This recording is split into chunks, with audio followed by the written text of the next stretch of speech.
The American criminal justice system can be associated with many things, but in the face of current developments associated with the treatment of racial minorities and the most disadvantaged groups in this country, it is mass incarceration. The fact that 1% of Americans are remaining behind bars attracts the greatest attention of the public.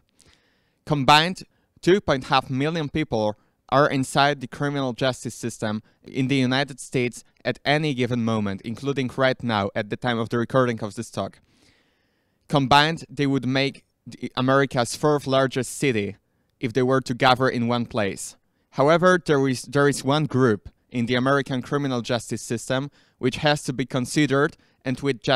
does not receive the attention it deserves, namely children and youth between the age of 12 and 21,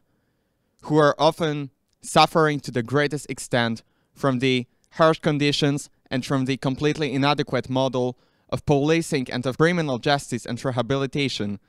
which is falsely assumed in the United States. Let me start with the statement that at any given moment, 10,000 youth and children are inside the American criminal justice system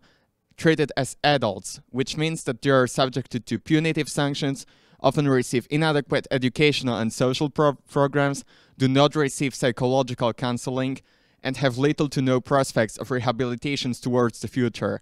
as they are often deprived of abilities to gain a meaningful education and later employment. They are subjected to constant abuse, including sexual abuse, to criminalization, to contact with members of the underworld and organized crime, and,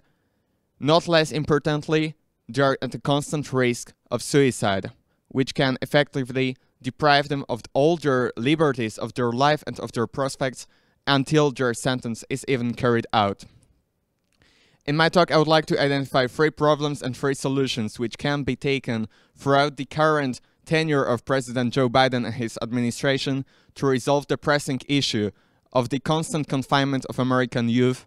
for systemic reasons for which the children are not themselves responsible. Firstly, let me start with the case of an unnamed 12-year-old boy from South Carolina, who, after participating in the violent clash with his grandparents, which resulted from his state of intoxication caused by an addiction to opioids, themselves being a major epidemic in the United States, killed the grandparents to further finance his addiction. The boy got 20 years. For what? For being addicted, for being unable to cope with the harsh situation at his family, in which he was subjected to violence, from which he considered himself to only be able to escape through consuming large quantities of drugs which permanently change his mind. Rather than addressing a systemic issue of public health and of the mistreatment of children in disadvantaged families, the authorities determined to lock him up for the majority of his life. At least this is how he most likely perceived it. Secondly, let's take into account Joe Sullivan, a 13-year-old boy who admitted in court under the pressure of interrogators, under the pressure of the jury, during a proceeding he could not even comprehend independently, to burglary and sexual assault, crimes which he later admitted he could not even associate with any comprehensible action. He could not comprehend their meaning. Nonetheless, he is currently serving a life sentence due to admitting to those actions under pressure, under the influence. This is because the whole system of the judicial procedure is not in any way suited to reflect how the children perceive the world, how their memory functions, how they would most likely explain their actions to adults in a more informal situation. Thirdly,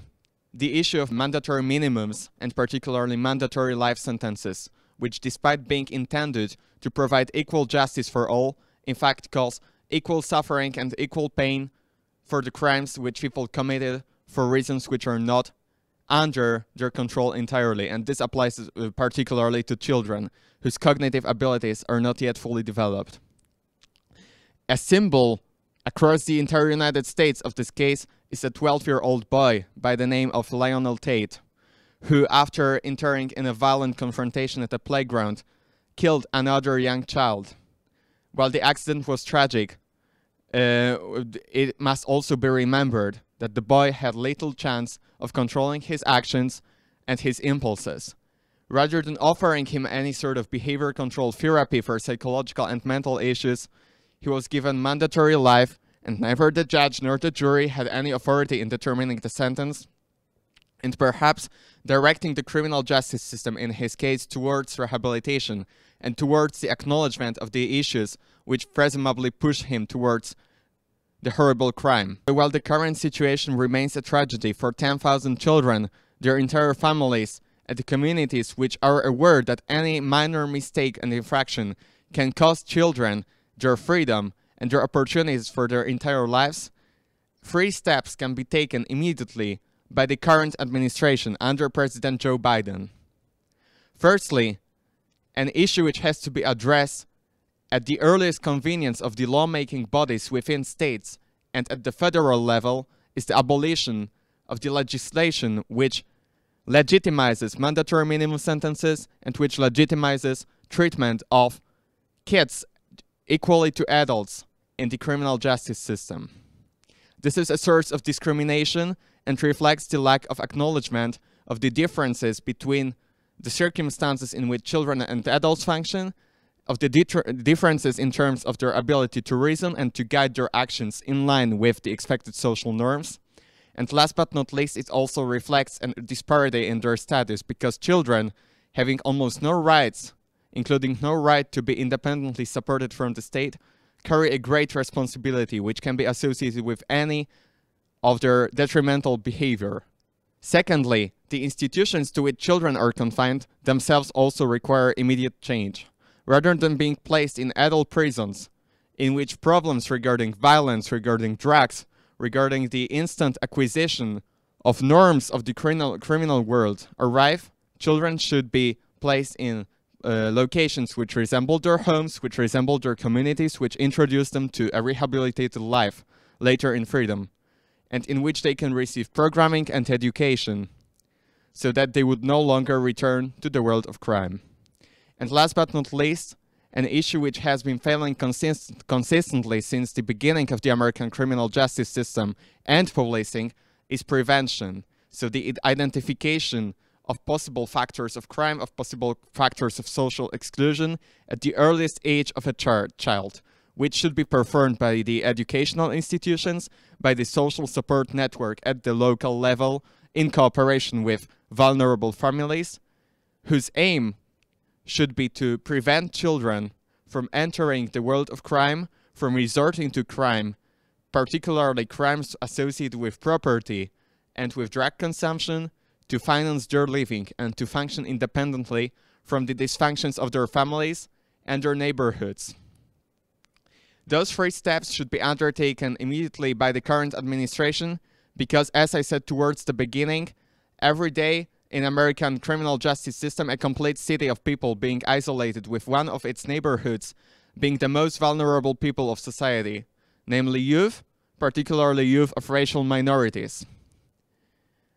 All Americans and all those who have an influence on the American political system should call upon the President Joe Biden and his administration to immediately, through legal change, address not only the currently popular and currently controversial issues of law enforcement